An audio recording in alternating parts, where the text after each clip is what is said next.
Saviour academy में आप सभी का एक बार फिर स्वागत है बच्चों। मैं बाबूराम बच्चों आज आप सभी के बीच लेकर आया हूँ क्लास 11th की थर्ड यूनिट, जिसका नाम है बच्चों तत्वों का आवर्ती वर्गीकरण और गुण धर्मों में आवर्तीता।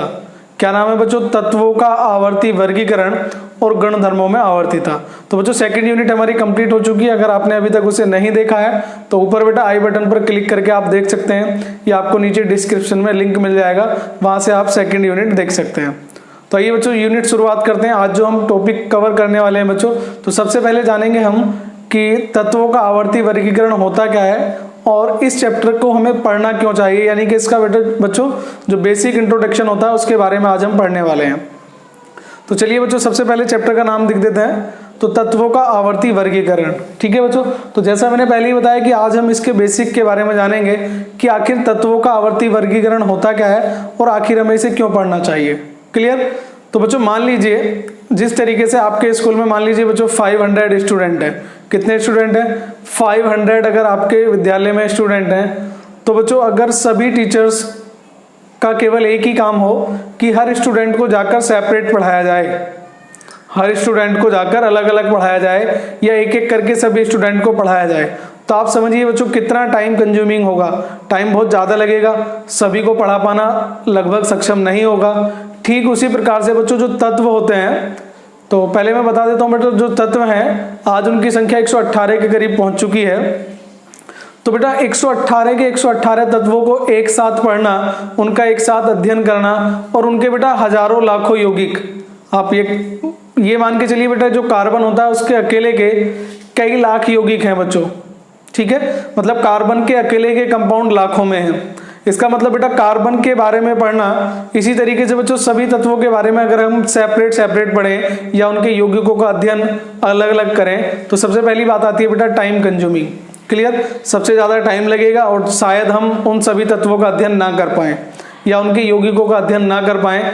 इसलिए बच्चों इनके अध्ययन को सरल बनाने के लिए इन तत्वों को वर्गीकृत किया गया, क्लासिफाइड किया गया, अलग अलग कैटेगरी में डिवाइड किया गया। जैसे बच्चों आपके विद्यालय में पहले क्लास वाइज डिवाइड कर दिए जाते हैं, कुछ बच्चे फर्स्ट क्लास में, कुछ सेकंड में, कुछ थर्ड में। अब मान लीजिए बच्चों ये जो टॉपिक जो है आपका 11th केमिस्ट्री का है और 11th में बच्चों आपके पास मान लीजिए आपके स्कूल में 200 प्लस स्टूडेंट है, तो क्या बच्चों वो 200 के 200 आपके एक ही क्लास में होंगे? तो नहीं होंगे बच्चों, उनमें भी क्लास अलग अलग होंगी। तो अगर उनमें क्लास अलग अलग होंगी तो सेक्शन भी अलग अलग हो सकते हैं बच्चों। मान लीजिए आर्ट स्ट्रीम अलग कर दी, उसमें से कॉमर्स अलग कर दी, कुछ बायोलॉजी वाले हो सकते हैं बच्चों, कुछ मैथ वाले होते हैं। तो इस हिसाब से हम उन्हें क्लासिफाइड करते हैं जिससे बच्चों को पढ़ाने में सुविधा हो। इसी तरीके से तत्वों को क्लासिफाइड करने का काम किया गया, उनका क्लासिफिकेशन किया गया और इस आधार पर किया गया कि उनके अध्ययन को सरल बनाया जा सके। ठीक है, तो देखते हैं बच्चों। तो बच्चों मैं जो आज पढ़ाने वाला हूं बेटा, सबसे पहले ये जाने कि सन 1800 तक हमारे पास केवल 31 तत्व ज्ञात थे। कितने तत्व थे बेटा? हमारे पास केवल 31 तत्व थे, यानी कि सन 1800 तक आपके पास केवल 31 तत्व थे। और अगर आगे की बात करें बेटा 1865 तक भी हमारे पास केवल और केवल 63 तत्व थे। क्लियर बच्चों? तो ध्यान रखें सन 1800 में जो हमारे पास तत्व थे उनकी संख्या की बच्चों 31 और 1865 में जो तत्व थे वो थे बच्चों 63। कितने थे? 63 तत्व थे। क्लियर? तो बच्चों इन 63 तत्वों को वर्गीकृत किया गया, इनका वर्गीकरण किया गया। ठीक है, तो बेटा बहुत सारे साइंटिस्ट हुए। वैसे तो ये टॉपिक हमारे सिलेबस से रिमूव हो चुका है, लेकिन बच्चों जैसे आज हमारे पास जो स्मार्टफोन है वो 4G की रेंज में चल रहा है। लेकिन बच्चों जो पहले स्मार्टफोन नहीं थे, तो जब फोन था बच्चों पहले कौन सा था? लैंडलाइन था। उसके बाद बच्चों जब वॉकी टॉकी आने लगे, फिर आपके जो फोन थे, जो सेल फोन मोबाइल बन के आए, वो ब्लैक एंड व्हाइट में आया था बच्चों। फिर उसमें धीरे धीरे अपग्रेड हुआ, वो कलर हुआ, फिर उससे फोटो खींचने लगे और आज हमारे पास जो है बच्चों वो स्मार्टफोन है। यानी कि कहीं भी अगर किसी चीज में प्रोग्रेस होती है तो बच्चों जीरो से लेके धीरे धीरे इंक्रीज होती है। यानी कि बेटा इसमें बहुत सारे लोगों का योगदान है जो आज हम पढ़ते हैं, आवर्त सारणी जो पढ़ते हैं। आप जानते हैं बच्चों ये वाला चैप्टर आप पढ़ चुके होंगे, लेकिन आज मैं दूसरे तरीके से पढ़ाने वाला हूं बच्चों। तो इनका जो वर्गीकरण होता है उसमें बेटा बहुत सारे साइंटिस्टों का योगदान है। आज मैं उनके बारे में थोड़ा थोड़ा बात करूंगा बच्चों। तो बच्चों पहला जो नाम आता है इसमें वो आता है बर्जीलियस का। किसका आता है बेटा? बर्जीलियस का। बच्चों ये जो टॉपिक है आपके कॉम्पिटिटिव के हिसाब से बहुत ज़्यादा इंपॉर्टेंट है, थ्योरेटिकल में हो सकता है यहाँ से ना पूछा जाए, लेकिन बच्चों सबसे पहला जो वर्गीकरण का प्रयास किया था वो किया था बर्जीलियस ने। किसने किया था बेटा? बर्जीलियस ने। और बर्जीलियस ने बेटा जितने भी तत्व थे उन्हें धातु और अधातु दो कैटेगरी में डिवाइड कर दिया। ठीक है बेटा, इनके समय में केवल 31 तत्व ज्ञात थे और इन्होंने जो 31 तत्व थे बच्चों उन्हें धातु और अधातु दो कैटेगरी में डिवाइड किया गया। क्लियर?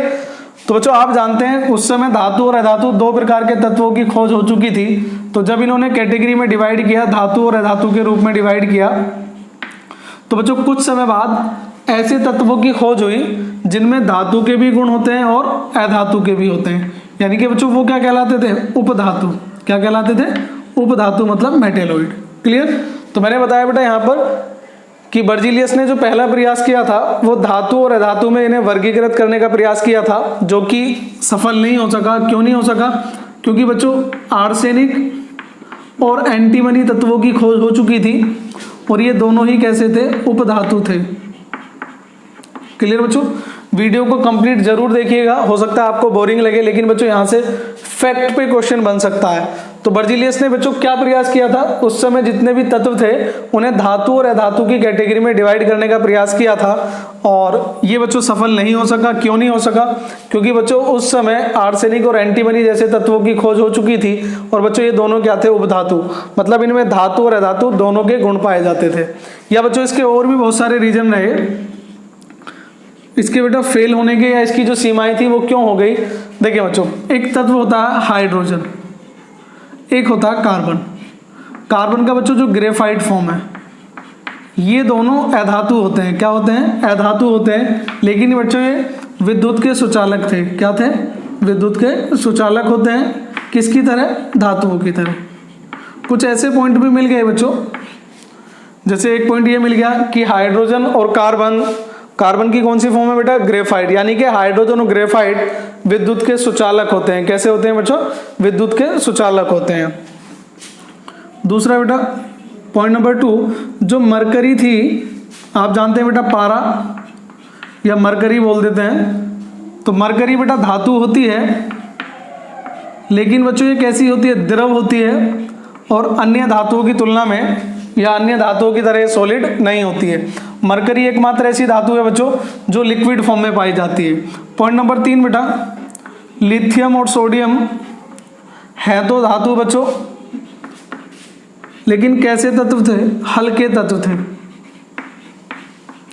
जबकि बेटा धातुएं कैसी होती हैं? भारी होती हैं। क्लियर बच्चों? पॉइंट समझ में आया? बर्जीलियस ने पहला प्रयास किया था धातु और अधातु में वर्गीकरण करने का और फेल क्यों हो गया बेटा? कुछ तत्वों की खोज हो गई, आर्सेनिक और एंटीमनी। क्लियर? तो आर्सेनिक और एंटीमनी की खोज हो गई, मतलब उपधातु की खोज हो गई, इस कारण से फेल हो गया। और भी बहुत सारे कारण रहे बच्चों। हाइड्रोजन और ग्रेफाइट विद्युत के सुचालक होते हैं, जबकि ये कैसे होने चाहिए? कुचालक होने चाहिए धातुओं की तरह। मरकरी बेटा जो पारा होता है, ये कैसा होना चाहिए था? तो बेटा मरकरी धातु होती है, लेकिन धातुएं कैसी होती थी? ठोस। लेकिन बच्चों पारा जो था वो आपका कैसा होता था? लिक्विड होता था। कैसा होता था? लिक्विड। दूसरा था लिथियम और सोडियम धातुएं होती हैं, लेकिन बच्चों कैसी धातुएं होती हैं? हल्की होती हैं। क्लियर? नेक्स्ट देखें आपका बेटा, एक तत्व होता है आयोडीन, आई से डिनोट करते हैं, 53 इसका परमाणु क्रमांक होता है। आयोडीन और जो बच्चों एक आपका होता है ग्रेफाइट, आयोडीन और ग्रेफाइट बेटा दोनों में धातुओं की तरह चमक पाई जाती थी। किसकी तरह चमक पाई जाती थी? धातुओं की तरह चमक पाई जाती थी। क्लियर बेटा? तो यहां तक आपने समझा कि सबसे पहला प्रयास बेटा किसने किया था? बर्जीलियस ने किया था। और बर्जीलियस ने क्या प्रयास किया था बच्चों? तो बर्जीलियस ने जो प्रयास किया था वो किया था बच्चों धातु और अधातु में वर्गीकरण करने का। तो यहां से क्वेश्चन बन सकते हैं बच्चों, कैसे बनेंगे वो थोड़ी देर में बात करूंगा। तो बर्जीलियस का बच्चों आपको ये प्रयास ध्यान रखना कि इन्होंने धातु और अधातु में वर्गीकरण का प्रयास किया था, असफल हो गया क्योंकि उपधातुओं की खोज हो गई जनरली। और भी आप देखना चाहें तो इसमें बच्चों ग्रेफाइट की खोज हो चुकी थी। ग्रेफाइट और हाइड्रोजन विद्युत के सुचालक थे, पारा जो द्रव धातु होती थी, लिथियम सोडियम हल्के तत्व होते थे, और आयोडीन और ग्रेफाइट में धात्विक चमक पाई जाती थी धातुओं की तरह। तो ये था बर्जीलियस का। नेक्स्ट बच्चों चलते हैं। तो बच्चों इसके बाद जो प्रयास किया था वो किया था प्राउट ने। किसने किया था बेटा? प्राउट ने। तो प्राउड की परिकल्पना थी बेटा, एक कोई प्रैक्टिकल तो था नहीं, इन्होंने एक कल्पना की थी। और क्या कल्पना की थी बेटा, ध्यान रखेंगे बेटा, बर्जीलियस का वर्गीकरण किस पे बेस्ड था, धातु और अधातु पे। दूसरा प्रयास किसने किया, प्राउड ने। कब किया था बेटा, 1815 में, यानी कि 15 साल बाद बर्जीलियस के बाद 15 साल बाद प्राउड ने अपनी कल्पना की। और इन्होंने बताया बच्चों किसको बेस मानकर, हाइड्रोजन को बेस मानकर। किसको, हाइड्रोजन को। इन्होंने क्या माना बेटा, हाइड्रोजन का परमाणु भार माना 1। क्या माना, परमाणु भार कितना माना बेटा, हाइड्रोजन का 1। और इन्होंने बताया कि जितने भी तत्व होते हैं, कल्पना की थी बेटा, कोई प्रैक्टिकल नहीं था, मैं पहले ही बता चुका हूं। तो प्राउड ने अपनी कल्पना में क्या कहा कि बेटा सभी तत्व हाइड्रोजन से मिलकर बने होते हैं। किससे मिलकर बने होते हैं, हाइड्रोजन से। या इन्होंने ये कहा था कि जितने भी तत्व होते हैं उनका परमाणु भार हाइड्रोजन का पूर्ण गुणक होता है। मतलब बेटा अगर हाइड्रोजन से मिलकर बने हैं, तो जैसे हीलियम था बेटा, तो हीलियम कौन से नंबर पे होता था, 2। तो इनका कहने का मतलब था बेटा कि हीलियम 2 हाइड्रोजन परमाणुओं से मिलकर बना है। किससे मिलकर बना है, 2 हाइड्रोजन परमाणुओं से। क्लियर। तो आप इसे समझ लीजिए कि प्राउड ने क्या कल्पना की थी कि सभी तत्व, नोट नहीं करना है बच्चों, केवल समझना है, सभी तत्व हाइड्रोजन से मिलकर बने होते हैं। ऐसी कल्पना किसने की थी, तो जवाब रहेगा बच्चों प्राउड ने। ठीक है। तो कब की थी, 1815 में की थी। क्या की थी कि जितने भी तत्व हैं वो हाइड्रोजन से मिलकर बने होते हैं, या सभी तत्वों का परमाणु भार हाइड्रोजन का पूर्ण गुणक होता है। लेकिन बच्चों ये भी नहीं चल पाया, ये भी फेल हो गया था। कारण क्या था बच्चों, कुछ तत्व ऐसे थे जिनके परमाणु भार पूर्ण गुणक नहीं थे। जैसे बच्चों क्लोरीन, तो क्लोरीन का परमाणु भार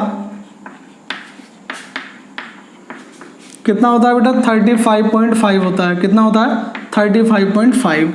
इस वजह से बच्चों प्राउड की परिकल्पना फेल हो गई, क्योंकि बहुत सारे तत्व ऐसे मिले जिनके परमाणु भार हाइड्रोजन के पूर्ण गुणक नहीं होते थे। क्लियर।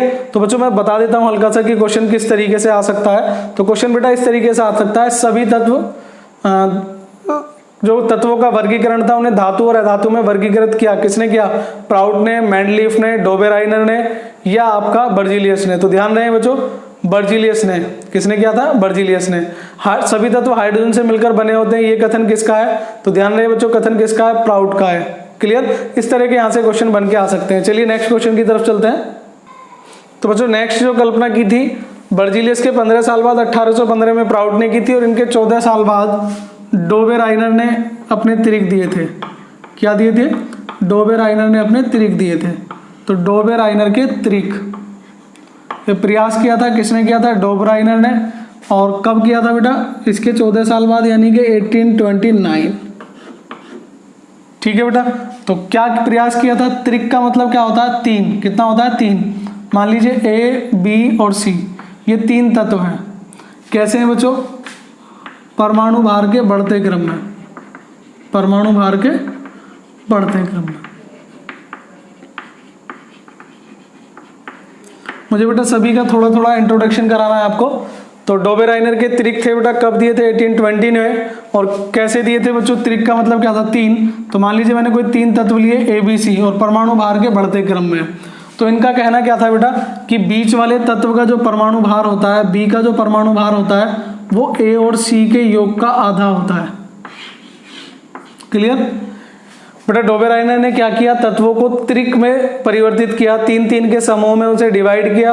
और इन्होंने बताया कि जो बीच वाला तत्व होता है, यदि हम परमाणु भार के बढ़ते क्रम में रखें, तो बीच वाला जो तत्व होता है उसका परमाणु भार शेष दोनों के परमाणु भारों के योग का आधा होता है।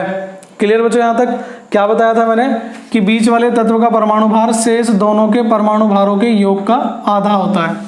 क्लियर। तो यहां से आपको फैक्ट बेस्ड क्वेश्चन बन सकते हैं। मैं आपको बेटा पहले ही बता रहा हूं, ये सारी चीजें सिलेबस से रिमूव हो चुकी हैं, लेकिन फिर भी डोबेराइनर का जो त्रिक था वो किसने दिया था, डोबेराइनर ने दिया था। ये आपसे क्वेश्चन आ सकता है, त्रिक सिद्धांत किसने दिया, तो डोबेराइनर ने। कब दिया, 1829 में। हल्का सा याद रखना, आपको क्या याद रखना है, परमाणु भार से संबंधित था, त्रिक का मतलब 3, तो बीच वाले तत्व का परमाणु भार शेष दोनों के योग का आधा होता था या माध्य होता था। लैंग्वेज पे हम नहीं जा रहे हैं, बस ओरली आपको ध्यान रखना है कि परमाणु भार से संबंधित था और बीच वाले तत्वों का परमाणु भार शेष दोनों के परमाणु भार के योग का आधा होता है। क्लियर बच्चों। चलते हैं नेक्स्ट पॉइंट की तरफ। तो बेटा नेक्स्ट प्रयास किया था ड्यूमा ने, और वो किया था 1853 में। किस में किया था बेटा? 1853 में, यानी कि 24 साल बाद बेटा। ड्यूमा की सजातीय श्रेणी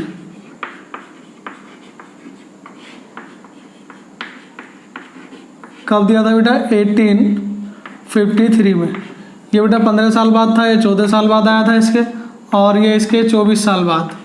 तो 1853 में जो नियम दिया था बेटा ड्यूमा ने क्या कहा था बच्चों? जितने भी तत्व थे, कुछ तत्वों को बेटा क्या बनाई? उनकी सजातीय श्रेणी। कैसे बनाई? सजातीय श्रेणी। मैं आपको बना के दिखाता हूँ बेटा। जैसे मान लीजिए N nitrogen, phosphorus, arsenic, antimony और बिस्मिथ, ये तत्व होते हैं बेटा। क्लियर? तो नाइट्रोजन, फास्फोरस, आर्सेनिक, एंटीमनी और बिस्मिथ। क्लियर बच्चों? तो इसने इनके जो परमाणु भार थे उसमें एक सीरीज बनाने की कोशिश की, एक श्रेणी बनाने की कोशिश की। जैसे बेटा नाइट्रोजन का होता था 14, कितना होता था? 14। क्लियर? तो नाइट्रोजन का 14 था बेटा, और इन्होंने फिर निकाला बेटा फास्फोरस का, और फास्फोरस का होता था 31। कितना होता था? 31। तो क्या किया बेटा? 14 + 17, मतलब परमाणु भार की जो श्रेणी थी, इनकी श्रेणी का क्रम बेटा इस तरीके से था। पहले क्या था? ए कितना था? 14, फिर क्या जोड़ दिया? 17, तो कितना कर दिया? A + B। ठीक है बेटा? अब आर्सेनिक की बात आती है बेटा। तो आर्सेनिक का जो परमाणु भार होता है बच्चों वो होता है 74। कितना होता है? 70, सॉरी बच्चों, आर्सेनिक होता है आपका ये 7 पे, ये 15 पे, और ये 33 पे। कितने होता है? 33 पे। तो आर्सेनिक का जो बेटा परमाणु भार होता है वो होता है 75। कितना होता है? 75। तो इन्होंने सीरीज बनाई बेटा 14 + 17 और प्लस लगभग 44। तो सीरीज बन गई बेटा A + B + C के फॉर्म में। समझ पा रहे हैं? A कितना हो गया? 14, B कितना हो गया? 17, और C कितना हो गया बेटा? 44। इसी तरीके से इन्होंने बेटा एंटीमनी का निकाला, और एंटीमनी का जो होता है बेटा वो होता है परमाणु क्रमांक 51। कितना होता है? 51, और इसका परमाणु भार बेटा लगभग था 119। कितना था? 119। किस तरीके से डिवाइड किया? 14 + 17 + 2 × 44, मतलब A + B और + 2C। इस तरीके से बेटा इसको भी डिवाइड कर दिया, और इसका बन गया था A + B + के 4C, मतलब ये हो गया था 14 + 17 + 4 × 44। क्लियर बच्चों? और ये जो हमारे पास आता है बेटा, ये आता है हमारे पास 83 पर। कितने पर आता है? 83 पर। तो कुल मिला के बच्चों आपको इतना नहीं लिखना, ना ही इतना तैयार रखना है। तो ध्यान रखना बेटा, ड्यूमा ने जो श्रेणी दी थी कब दी थी? 1853 में दी थी। क्या दी थी बेटा? तत्वों को एक श्रेणी में क्लासिफाइड किया था, और उस श्रेणी के आधार पर जो भी था बेटा, इनका कोई फैक्ट नहीं था, श्रेणी बनाने का प्रयास किया था, लेकिन जितने भी तत्व थे उस समय ये सभी तत्वों को श्रेणी में कन्वर्ट नहीं कर सका। इसलिए ड्यूमा की सजातीय श्रेणी भी क्या हो गई बच्चों?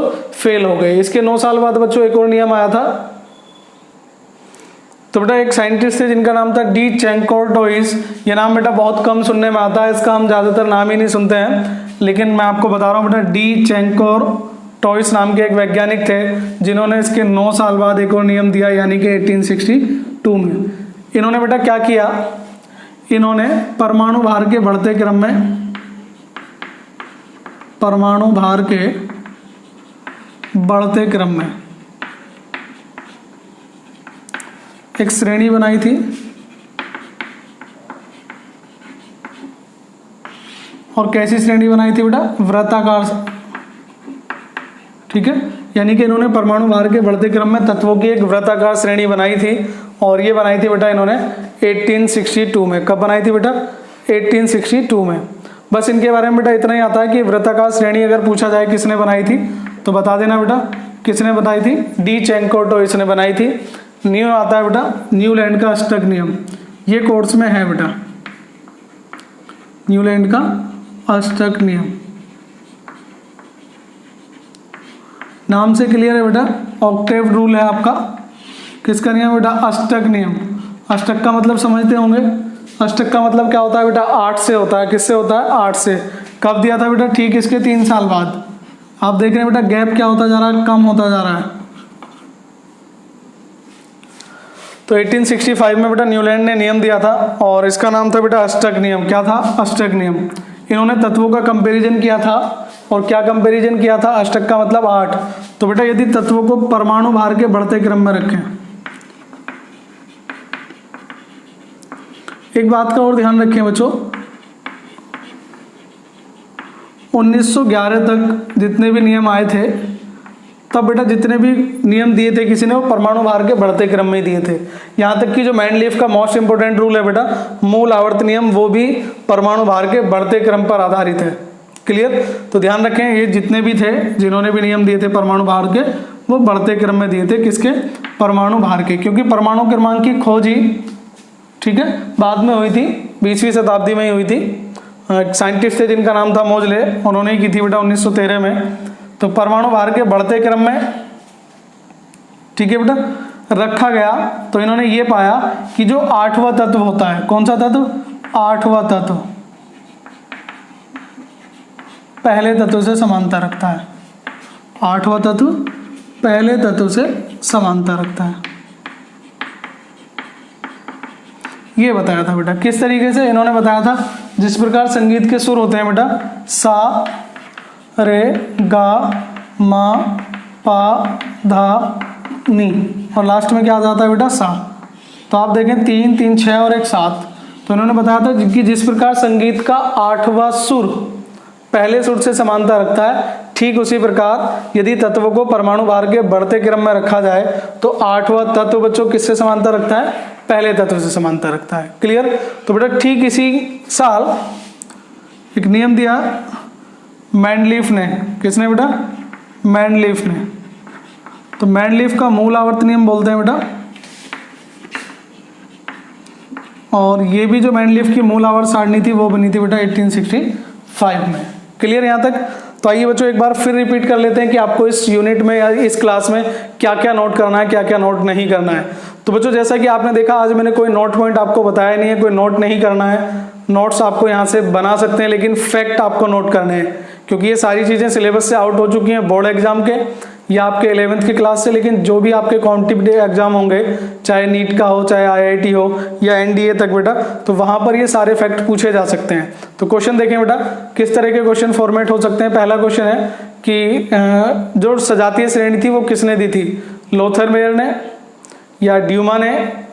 बेटा लोथर मेयर तो मैंने बताया ही नहीं है शायद। इसमें बेटा एक साइंटिस्ट और थे जिनका नाम था लोथर मेयर। क्या नाम था? Lothar Meyer. ठीक है, और इसमें बेटा मैं बता देता हूँ, अभी छोड़ दीजिए। तो इससे पहले मैं एक नाम और दे देता हूँ, ये सन भी गलत लिख दिया बेटा शायद। लोथर मेयर ने अपने वक्र दिए थे और वे दिए थे बेटा 1869 में। किस में दिए थे? 1869 में। और इन्होंने अपने वक्र में बेटा क्या बताया था? तो इन्होंने अपने वक्र में जो बताया था, इन्होंने बेटा इस तरीके का एक वक्र बनाया था अपना, कुछ भी बेटा इस तरीके से बनाया था। इन्होंने क्या करा था, ये जो ऊपर वाला टॉप फ्लोर है यहाँ पर धनायन रखे थे। क्या रखे थे?